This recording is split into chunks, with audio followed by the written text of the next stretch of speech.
Hello friends, हम आज का न्यूज़ पेपर देख लेते हैं। That is 7 November 2016। First article Sri Lanka से रिलेटेड है। फिशरमैन की प्रॉब्लम जो है, ये प्रॉब्लम लंबी प्रॉब्लम है, काफ़ी दिनों से चली आ रही है। और बेसिक इश्यू जो है वो है कि फिशरमैन्स जो पाक वे है, पाक वे में दोनों साइड के फिशरमैन्स, इंडिया और श्रीलंका, ये वाला जो एरिया है, इसमें दोनों साइड के फिशरमैन्स फिशिंग करते हैं। लेकिन जो मेथड्स वो यूज में लेते हैं वो इकोलॉजिकली ठीक नहीं है। जैसे कि बॉटम ट्रॉलिंग यूज में लिया जाता है। बॉटम ट्रॉलिंग क्या होता है कि ओशियन में, समुद्र में, जो उसका बॉटम है, वहां पे ये लोग एक इक्विपमेंट डाला जाता है जो खींचते हुए लेके चलता है नीचे। तो इस एरिया में एक तो इकोलॉजिकल डिस्टरबेंस होता है, वॉट कि यहाँ पे जो भी पेड़ पौधे हैं, छोटे छोटे पौधे होते हैं, ये सारे खत्म हो जाएंगे। और यहाँ पे जो जानवर रहते हैं छोटे, वो खत्म हो जाएंगे। मछलियाँ पकड़ पाएंगे, ठीक है, दैट इज ओके कि जो नीचे वाले एरिया है उसमें भी मछलियाँ पकड़ लेंगे। ऊपर वाले में सिर्फ जाल फेंकने से मछलियाँ नहीं पकड़ पाते हैं। तो इस नेट से जो मछलियाँ नहीं आती हैं वो बॉटम ट्रॉलर से आ जाती हैं। तो इसलिए बॉटम ट्रॉलर यूज में लिया जाता है। लेकिन इसके नुकसान बहुत सारे हैं।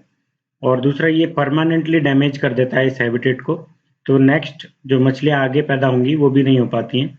तो ये लाइवलीहुड प्रॉब्लम जनरेट कर रहा है इस तरीके से। तो इसमें श्रीलंका और तमिलनाडु, तमिलनाडु स्टेट और श्रीलंका दोनों के ही फिशरमैन्स इस एरिया में फिशिंग करते हैं।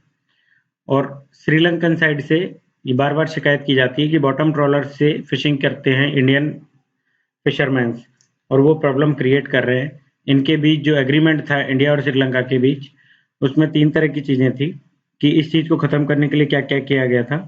कि फर्स्ट तो एक हॉटलाइन बनाई गई थी कि कोस्ट गार्ड्स दोनों कंट्रीज़ के जो हैं, उनके बीच एक हॉटलाइन। नेक्स्ट कि इनके बीच जॉइंट वर्किंग ग्रुप, ये इसकी मीटिंग होगी रेगुलर 3 मंथ्स में एक बार। नेक्स्ट की मीटिंग जो फिशरीज मिनिस्ट्रीज हैं दोनों कंट्रीज की, श्रीलंका और इंडिया, तो इनके बीच मीटिंग होगी रेगुलरली इन इश्यूज को सॉल्व करने के लिए।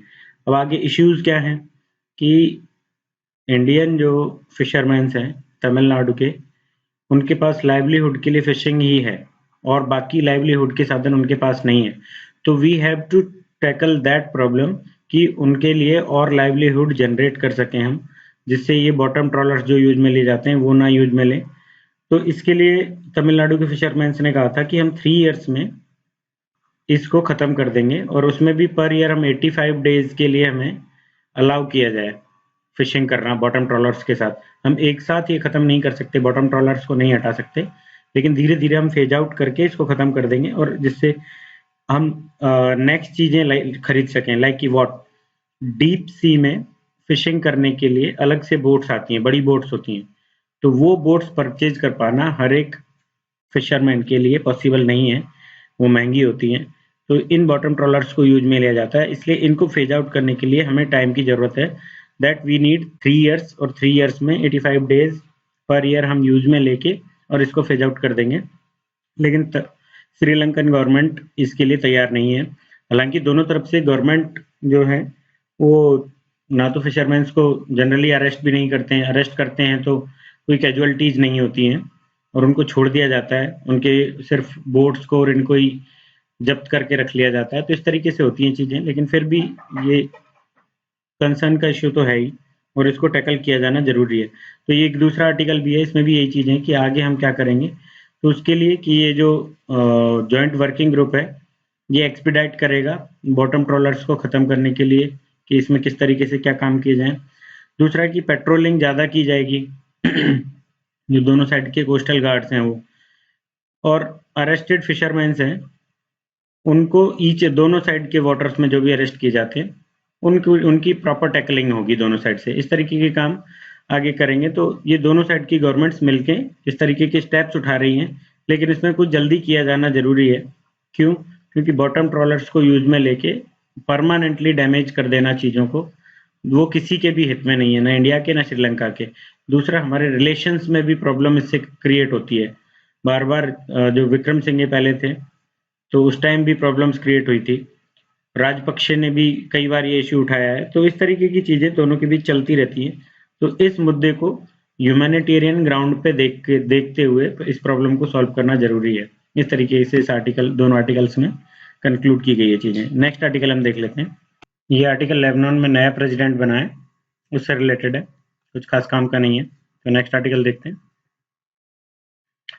ये फॉरेन पॉलिसी शिफ्ट जो इंडिया की फॉरेन पॉलिसी में आया उससे रिलेटेड है।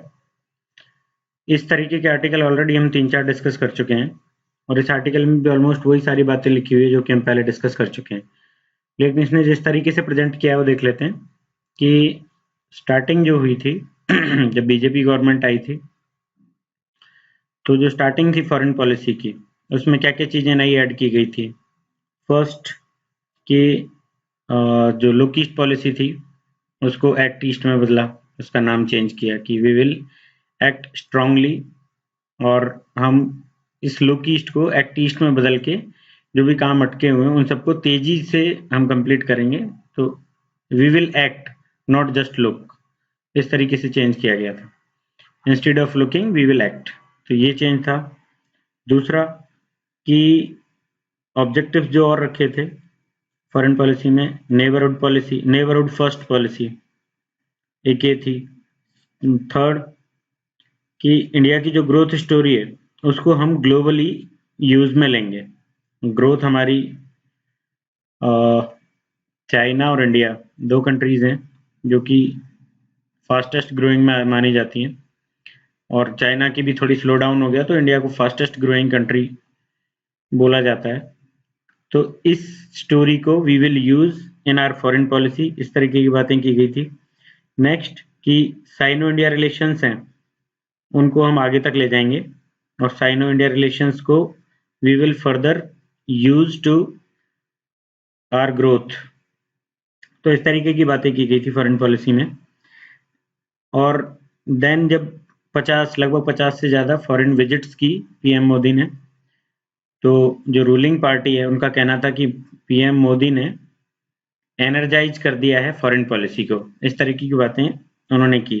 तो यहाँ पे ऑथर ये जो जिन्होंने आर्टिकल लिखा है ये बोल रहे हैं कि ठीक है ये सब हुआ है, लेकिन इसका फाइनली फायदा क्या हुआ है, कि कितना फायदा और कितना नुकसान रहा है। और ग्राउंड लेवल पे देखा जाए, रियलिटी देखी जाए, तो हमारा मिनिस्ट्री ऑफ एक्सटर्नल अफेयर्स ने कितने जो समझौते वगैरह कुछ हुए हैं, जहाँ भी जाते हैं कोई भी कॉपरेशन हमारे हुए, कोई भी एग्रीमेंट्स हुए हैं, तो ग्राउंड लेवल पे कितने उतर के आए हैं और कितना उससे फायदा हुआ है। लुक ईस्ट को एक्ट ईस्ट हमने बनाया, उससे क्या फायदे हुए हैं और क्या नुकसान रहे हैं। तो ये इस पार्ट को देखना ज्यादा जरूरी है। इस पार्ट पे फोकस करना मिनिस्ट्री ऑफ एक्सटर्नल अफेयर्स के लिए इम्पोर्टेंट है। नेक्स्ट ये बोल रहे हैं कि हमने अभी जो फॉरेन पॉलिसी स्टार्ट जहां से किया था कि act east, neighbourhood first, growth story को will sell and increase investment, इन सारी चीजों से स्टार्ट किया था, लेकिन अभी हमारी जो फॉरेन पॉलिसी है पूरी तरीके से टेररिज्म बेस्ड हो गई है, कि एंटी टेररिज्म, एंटी पाकिस्तान, इन सब चीजों पे बेस्ड हमारी फॉरेन पॉलिसी हो गई है।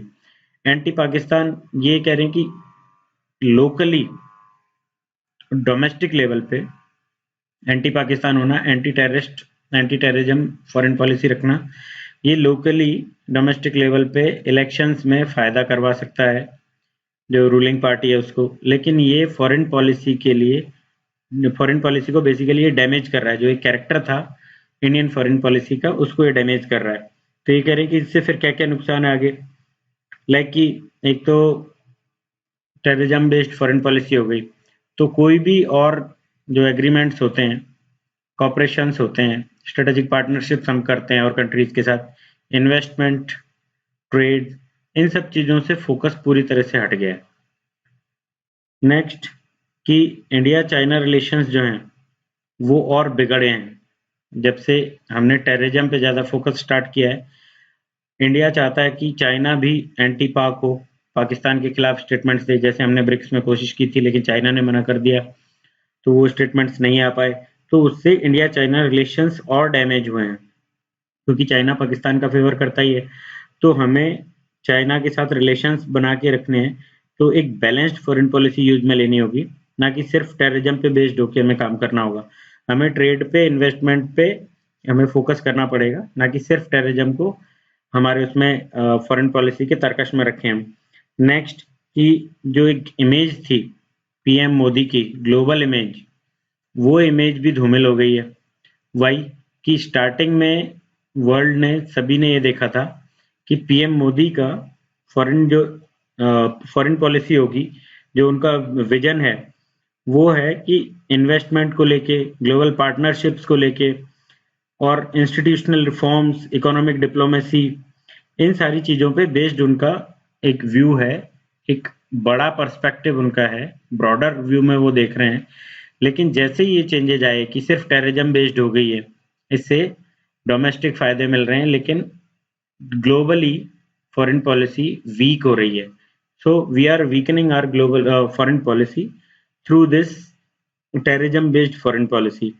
नेक्स्ट देखते हैं कि हमने बाकी चीज़ों में हमें क्या-क्या फ़ायदे हुए। जैसे कि 130 हम रैंक पहुँच गए, जो वर्ल्ड बैंक की रैंकिंग है ईज़ ऑफ डूइंग बिज़नेस, लेकिन उससे आगे हम नहीं बढ़ पा रहे हैं। स्टार्टिंग जो हुई थी, पीएम के एक ग्लोबल विज़न था, उसके थ्रू हम पहुँच तो गए 130 पे, लेकिन अब उससे ज़्यादा इम्प्रूव नहीं कर पा रहे हैं हम, क्योंकि हमारी फॉरेन पॉलिसी एक ही चीज़ पे बेस्ड हो गई है। नेक्स्ट कि पाकिस्तान बेस्ड, जो पाकिस्तान स्पॉन्सर्ड कश्मीर में टेररिज्म है, वो टेररिज्म हमारी अभी तक फॉरेन पॉलिसी थी कि हम उसको ग्लोबल ना होने दें। मीन्स कि जो इंटरनेशनल इंस्टीट्यूशंस हैं, लाइक कि यूएन हम देखें या फिर और कोई भी बड़ा प्लेटफॉर्म, ग्रुप्स के प्लेटफॉर्म, वहाँ हम नहीं चाहते थे कि वो मुद्दा उठाया जाए। लेकिन अब हम खुद उसी रास्ते पे चल रहे हैं कि बार-बार हम कश्मीर के मुद्दे को इंटरनेशनलाइज कर रहे हैं, जो कि एक यू टर्न है हमारी फॉरेन पॉलिसी में। और बलूचिस्तान के मुद्दे को भी हम उठाते हैं, तो ये हम टिट फॉर टैट जैसे काम कर रहे हैं और ये एक रेस्पॉन्सिबल बिहेवियर नहीं है, रेस्पॉन्सिबल फॉरेन पॉलिसी नहीं है। पाकिस्तान ऑलमोस्ट एक रोग नेशन है, तो उस रोग नेशन की तर्ज पे हम एक वर्ल्ड की फास्टेस्ट ग्रोइंग इकोनॉमी और वर्ल्ड के लार्जेस्ट डेमोक्रेसी की फॉरेन पॉलिसी डिसाइड करें। This is not in favour of the country, not in favour of the countries development. Next ये आगे बताते हैं कि यूएसए और चाइना को जैसे हम काउंटर बैलेंस करने के लिए, यूएसए चाइना को काउंटर बैलेंस करने के लिए इंडिया को यूज में लेता है। वो चाहता है कि एशिया में इंडिया एक काउंटर बैलेंसिंग पावर बने, लेकिन हम क्या कर रहे हैं कि हम यूएसए की तरफ ज़्यादा झुकाव ले रहे हैं, जबकि हमें चाइना को भी साथ में लेके चलना है। चाइना के जो मुद्दे हैं, उन मुद्दों को हम उसी तरीके से टैकल करें कि हमारे रिलेशन चाइना से खराब ना हो, भले ही वो स्टेबल रहें और इकोनॉमिक रिलेशंस हमारे सुधरते रहें, लेकिन पाकिस्तान वाला जैसे इश्यू है, टेररिज्म वाला इश्यू है, तो ब्रिक्स के प्लेटफॉर्म पे हमने बहुत ज़्यादा प्रेशराइज किया, तो that is not in favour of our foreign policy, कि उससे रिलेशंस खराब होते हैं। नेक्स्ट इन्होंने एक एग्जांपल दिया है कि यूएसए के साथ हमने LEMOA, ये एक एग्रीमेंट हुआ है LEMOA, इसका फुल फॉर्म है logistics exchange memorandum of agreement. तो इसमें ये एक मतलब हमारा कोई मिलिट्री एग्रीमेंट नहीं है, लेकिन ऑलमोस्ट उसी तरीके का है कि मिलिट्री अलायंस हमने उनसे बनाई है। हालांकि लिटरल टर्म्स में देखा जाए तो कोई मिलिट्री अलायंस हमने नहीं बनाई है उनके साथ, लेकिन LEMOA में होगा कि बेसिस जो हैं इंडिया के या वहाँ के यूएसए के, तो अपनी कंट्री की जो लैंड है उसको आप यूज में ले सकते हो, बेस बनाने के लिए नहीं, लेकिन बेसिस जो और हैं उनमें कुछ यदि आपको सुधार करने हैं, उनमें कुछ आपको कुछ भी प्रॉब्लम हो गई है तो उन्हें ठीक करना है, तो उसके लिए आप इसको यूज में ले सकते हो। तो it is not a military alliance, but it is almost a military alliance. So इस तरीके के मिलिट्री अलायंस से हमने, हमारी फॉरेन पॉलिसी थी पहले नैम की, कोई भी नाटो था, एक साइड वारसा पैक्ट था, हम दोनों से दूर रहे, और नैम हमने ऑलरेडी, हम नैम को छोड़ चुके हैं, पीएम हमारे गए नहीं नैम में। अब हम ऑलमोस्ट एक मिलिट्री अलायंस बना रहे हैं यूएसए के साथ, तो वो बाकी सबसे हमारे रिलेशंस को डिस्ट्रॉय करेगा। जैसे कि रशिया हमारा एक अच्छा पार्टनर रहा है, लेकिन रशिया और यूएसए दोबारा से ऑलमोस्ट कोल्ड वॉर का जो एरा था उस फेज में दोबारा जा रहे हैं, और यदि यूएसए के साथ हमारे रिलेशंस इस तरीके से बनेंगे तो रशिया से हमारी दूरियां बढ़ जाएंगी। एक तरफ रशिया से दूरियां बढ़ी, दूसरी तरफ चाइना से दूरियां बढ़ी, पाकिस्तान वाला इश्यू जो है उसकी वजह से। तो जो मुद्दे हमारे बेसिक मुद्दे हैं फॉरेन पॉलिसी के, उनसे हम पीछे छूट जाते हैं। हाउ कि वियतनाम, जैसे वियतनाम में साउथ चाइना सी वाला मुद्दा है, तो हम वहां से चाहते हैं कि हमारी एनर्जी सिक्योरिटी को कंप्लीट करें, एनर्जी सिक्योर करें और साउथ चाइना सी से पेट्रोलियम हम निकालें, लेकिन चाइना से रिलेशंस यदि खराब होंगे तो उस फील्ड में हम आगे काम नहीं कर पाएंगे। नेक्स्ट कि और कोई भी कंट्री जिनसे कि हमारे रिलेशंस अच्छे नहीं हैं या अच्छे हैं, उनका भी इफेक्ट इन दोनों कंट्रीज के साथ रिलेशन सुधरने और बिगड़ने का पड़ता है। तो उन सब चीज़ों को देखते हुए हमें साथ में चलना चाहिए, सबके एक बैलेंसिंग कैरेक्टर हमारे फॉरेन पॉलिसी का हमें रखना चाहिए। नेक्स्ट, जैसे न्यूक्लियर सप्लायर्स ग्रुप है, तो उसमें चाइना बार बार हमें रोक रहा है, तो चाइना से रिलेशंस खराब करने का मतलब है कि एनएसजी में मेंबरशिप मिलना और मुश्किल होते जाना। तो इस तरीके की चीज़ें जो हैं वो एब्सेंट दिख रही हैं अभी फॉरेन पॉलिसी में। तो इसलिए फॉरेन पॉलिसी को एक लॉन्ग टर्म फॉरेन पॉलिसी होना जरूरी है, ना कि एक छोटे पर्सपेक्टिव में उसको देखा जाए।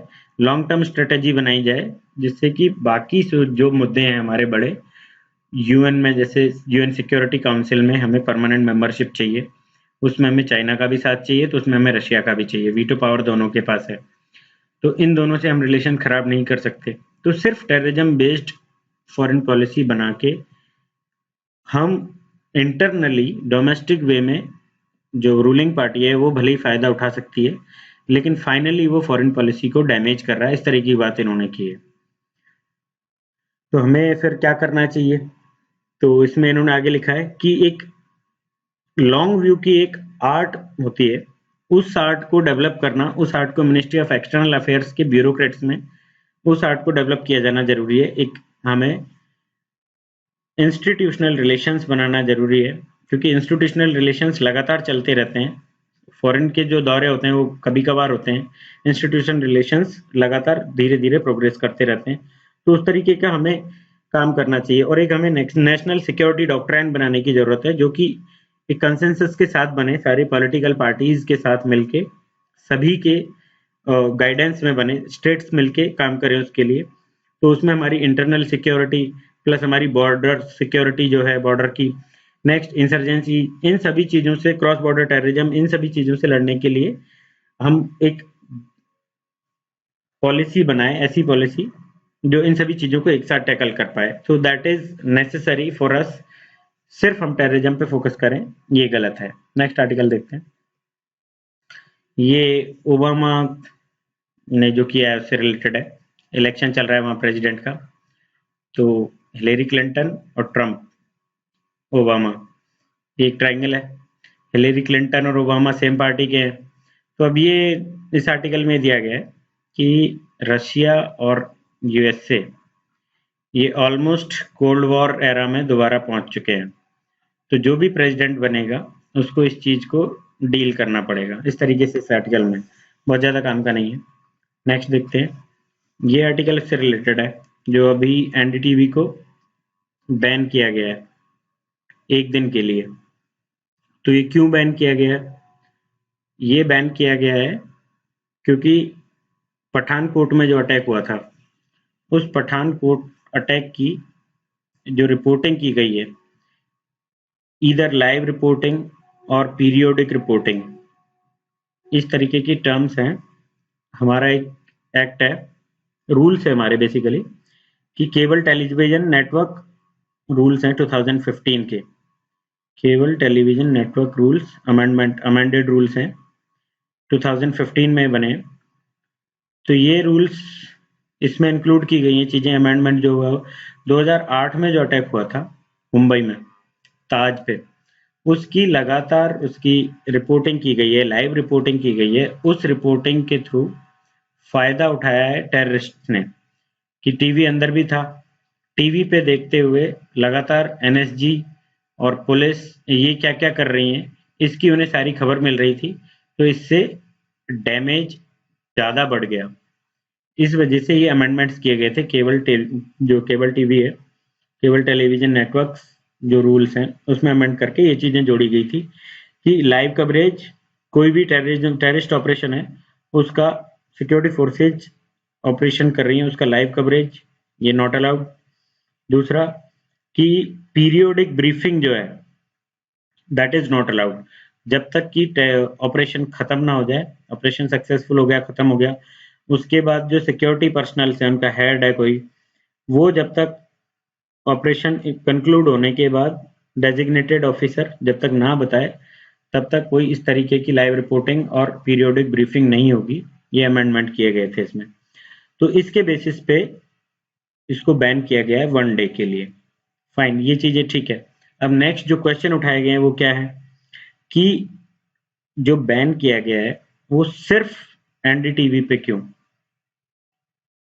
और जबकि ऑलमोस्ट सारे चैनल्स उसी तरीके की ब्रीफिंग कर रहे थे, उसी तरीके की रिपोर्टिंग कर रहे थे। लाइव था या नहीं था वो एक अलग मुद्दा है, क्योंकि वो एज सच उठाया ही नहीं गया वो मुद्दा। लेकिन बाकी सारे चैनल्स ने भी इसी तरह की ब्रीफिंग की है, इसी तरीके से रिपोर्टिंग की है, तो उनको ना बैन करते हुए इसको बैन किया गया। इस पे क्वेश्चंस उठाए गए।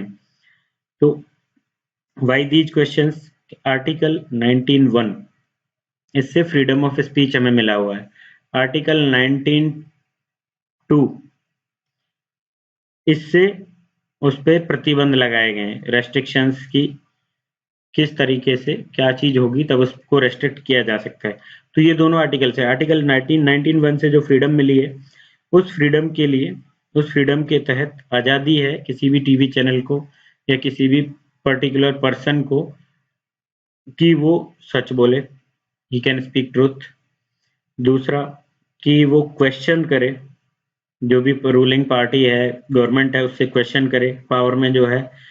नेक्स्ट कि इन्वेस्टिगेट करे वो, नेक्स्ट लोगों को इन्वेस्टिगेशन करे कि चीजें सही थी, गलत थी, जो भी हुआ है ऑपरेशंस, या फिर जो जैसे कि एनकाउंटर कर दिए जाते हैं, तो एनकाउंटर सही था या गलत था, उस चीज को इन्वेस्टिगेट करने का भी उसे अधिकार है। गवर्नमेंट की पॉलिसीज, गवर्नमेंट के एक्ट्स को क्वेश्चन करने का अधिकार है। इस तरीके की चीजें आर्टिकल 19(1) से हमें मिली हुई हैं। तो उनको यूज में लेके जो टीवी ने रिपोर्टिंग की है, एनडीटीवी ने, 19(1) का उल्लंघन है जो अभी किया गया है कि एक दिन का उस पे बैन लगाया है। तो ये एक कॉन्ट्राडिक्शन है दोनों में, 19(1) में और इसमें जो अमेंडमेंट रूल्स हैं केबल टेलीविजन के। फिर 19(2) में हम आते हैं कि इस पे रेस्ट्रिक्शंस है कि किस तरीके से इसको बैन किया जा सकता है, रेस्ट्रिक्शंस किए जा सकते हैं फ्रीडम ऑफ स्पीच पे। तो इस आर्टिकल में ये कह रहे हैं कि जो 19(2) में लिखा हुआ है उसके थ्रू जिस तरीके से बैन लगना चाहिए था, वो ये चीज नहीं थी इस केस में, कि रेगुलेट करना गवर्नमेंट का एक राइट है, सेंट्रल गवर्नमेंट रेगुलेट कर सकती है। लेकिन इस तरीके से अननेसेसरी तरीके से बैन कर दिया जाना, दैट इज रॉन्ग, क्योंकि आर्टिकल 19(1) के तहत हमको अधिकार मिला हुआ है।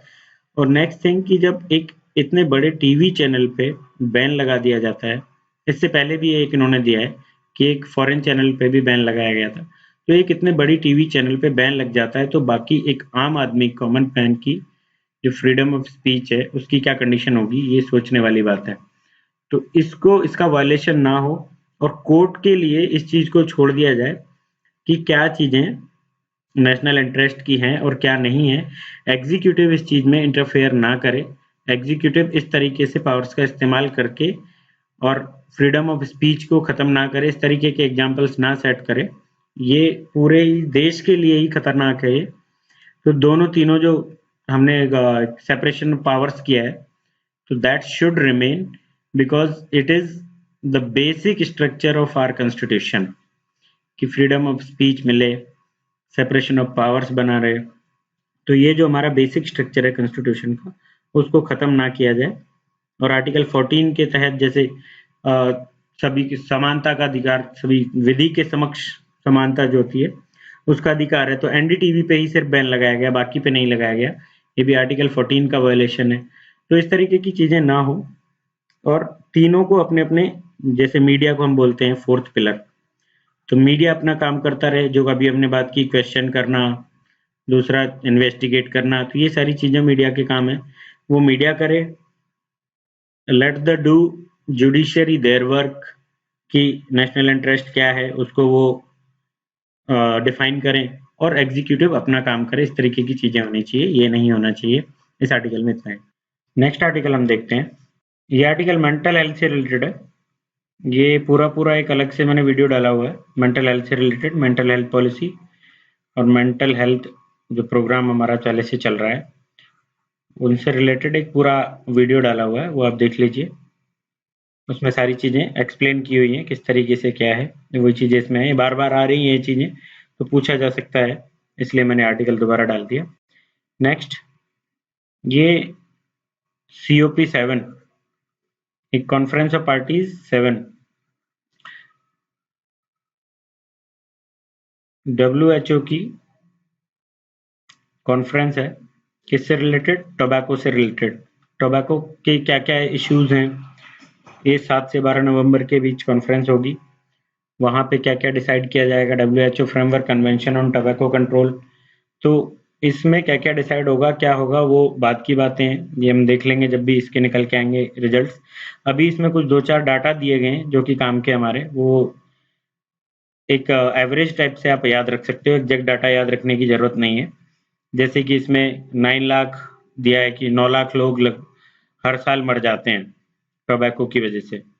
वो या तो कैंसर या फिर और कोई, जो मुंह में कैंसर हो जाता है, कहीं और कैंसर, या फिर टोबैको से होने वाली और हजारों बीमारियां हैं बॉडी में ऊपर से नीचे तक, तो उनकी वजह से 9 लाख डेथ हो जाती हैं हर साल। ये एक डाटा है, आप याद रख सकते हो चाहो तो। दूसरा कि इकोनॉमी में कितना लॉस है, तो ये लिखा है लगभग 1 लाख करोड़ का एनुअली लॉस है इकोनॉमी में। नेक्स्ट कि लगभग 100 मिलियन डेथ 20th सेंचुरी में हुई है इससे, और लगभग 1 बिलियन डेथ 21st सेंचुरी में अब तक हो चुकी हैं।